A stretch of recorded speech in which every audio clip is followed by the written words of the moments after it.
Welcome back to the second part of this week's Real Health Medicine Cabinet. Well, the feature in the show where the team and I test a range of natural products and we invite the professionals to come and give us the ins and outs on the products. In this segment, we're looking at vocal fatigue and how to treat it. And to shed some light on the subject is Dr. Erika Coertzen. Dr. Erika, thanks for joining us. It actually is quite fascinating. I had no idea that vocal fatigue could be misdiagnosed as acid reflux. How? How is that even possible? Yes. I think vocal fatigue is when we really working with overstrain of the vocal cords, and there's certain symptoms like hoarseness and throat pain and things like that. Yeah. And then acid reflux is when the acid comes up and it really affects the vocal cords as well and the throat, and it actually has the same type of symptoms. Because you can't actually, there's no physical swelling or anything in the vocal cords, or is there? Well, sometimes there is, but most of the time actually it isn't. You actually can't see it. I usually explain to people, it's, some things you cannot see muscle fatigue. No. And you cannot see a headache. It's there.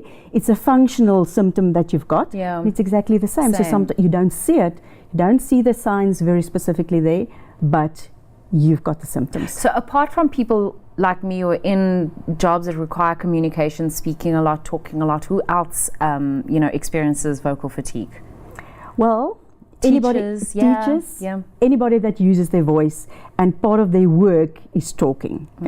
So, or is it people that perhaps are not breathing properly, or not they're shouting a lot and not aware of the strain that they're putting on their vocal cords. So perhaps they're not talking a lot, it's just the impact and the strain that they're putting their vocal cords under. It's the vocal cords are under strain for some reason. Okay. I think one of the main reasons, or singers for very instance, I mean, they use their voice and different pitches and things like that. But yes, often people actually, they strain their voices by the way they talk.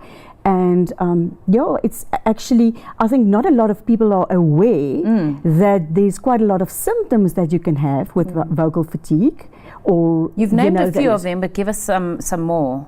Well, it will give you a dry mouth, dry throat. You just that feeling that your mouth is dry all the time. Yes. You can have a constant scratchy throat. Or you just that feeling in the throat, you want to clear your throat all the time. Yes. One of the things often is a tiredness. Actually, just a tired feeling in the neck, knowing okay, there's strain over here. And what happens if your vocal cords are fatigued? Then you're going to start to use other muscles to help to talk and just to hear your voice sometimes. And so that could influence your neck muscles or even your chest muscles. So your breathing and strain and tension. Yeah. And often what will happen, you just have a general feeling of fatigue when you start to talk. Oh, wow. And that's all symptoms of the fact that there's too much strain on the vocal cords, and it's going to affect your communication. So apart from zipping it for a little bit, very very difficult for women, for females. What do we need to get our 50,000 words a day? Do you know what I mean? Exactly. Yeah. So we're obviously more prone to vocal fatigue than men. But what else can you do? Is it herbal teas? Can you learn to talk differently or breathe differently? What are the type of techniques can you implement to rest them? I'd say the first thing always is have the awareness to think about it. Yeah. Okay. You're right. I've been talking a lot. There's hoarseness or your voice tone change and so on, is to know that. And then obviously try definitely working on talking, especially if you use your voice a lot. Yeah. Okay. And definitely breathing, drinking enough water. I think that's a very important one. Having enough fluids, just to actually help the whole system, and very specifically the throat. Yeah. Do you find that children could be highly susceptible to it. I mean, they were screaming and shouting and talking, you know, and then maybe they've got a little bit of a tickle. Mom thinks it's a cold or flu, and it could be vocal fatigue, or not really for them. Yes, I haven't thought about it in that way, but definitely, you know, they'll tell you they've got a sore throat. Exactly. But it was the athletics and them cheering or whatever, you know, the day before. So often I think it is misunderstood. People actually think it's an infection coming, and then it's actually just basically working with the throat and the larynx and the vocal. Because is it serious if you leave it untreated? Can it become something more, you know, more serious? Can it become?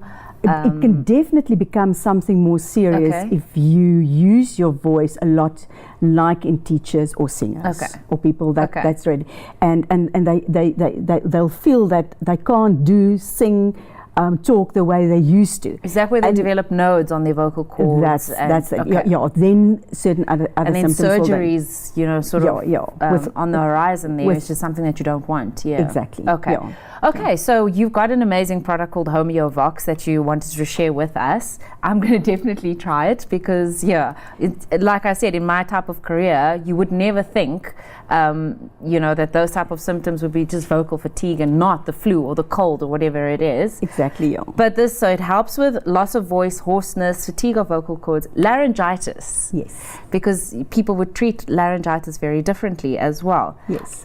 What's the standout ingredient in this one? I'm going to give you a box. Okay, well, there's 11 ingredients, so it's difficult to choose a standout one, but I'd say I love brownia. Actually, brownia is it a herb? What is it? Well, it comes from a flower. Okay. But we actually call it the homeopathic cortisone. Oh. Because it's such a brilliant one for inflammation and for pain. And that type of symptoms. Oh, so I didn't know that. I really just like it. Difficult to pick. I mean, we've got calendula again. Yes. Very calming and soothing. We're laughing because it's the only one I can pronounce. Okay. And but the combination is make it very, very useful. So we're looking at, because it's a combination, it's going to really help for a wide variety of symptoms. So we're talking about laryngitis very specifically. If you've got symptoms, if you've got a cold or you know, a flu coming, and you've got the hoarseness and everything that goes then with you it, can a viral infection for sure. You can use it for that type of symptoms. Great for a sore throat. Okay. Great for a postnasal drip. Oh, okay. With that constant clearing of the throat and affecting that. Great I use it for children with croup. Oh, okay. Any type of cough that's related in this area. And any type of pain that actually refers also in that area, throat related, that can actually sometimes even go to the ears. So the combination is an incredibly nice combination. It is something that you actually want to have. So you're taking 2 tablets 5 times a day, and you're just placing those under the tongue. Yeah, under the tongue. Is it bad to chew it? You know, you often start out knowing that you're going to leave it under your tongue, and you end up chewing it. And then I think, well, it's in my system anyway. I'm not going to say I don't do the same. Sometimes it's just because it's actually nice to force choose of habit. But no, it's better to leave it. It's better to leave it than it dissolve itself. But I don't know if it's going to be less effective. And it's okay. It's safe for children as well. Safe for children. What about pregnant moms? Safe for pregnant moms. Safe. So it's really safe for everybody. And I'd really say it is something to actually use as a preventative as well. Fantastic. Awesome. Well, thank you for joining us. Always good to have you with us in the studio. When we come back, why is it that some people are gluten intolerant, and what are the alternatives? And then a bit later, 10 tips to live an analytically healthier life. Don't go away.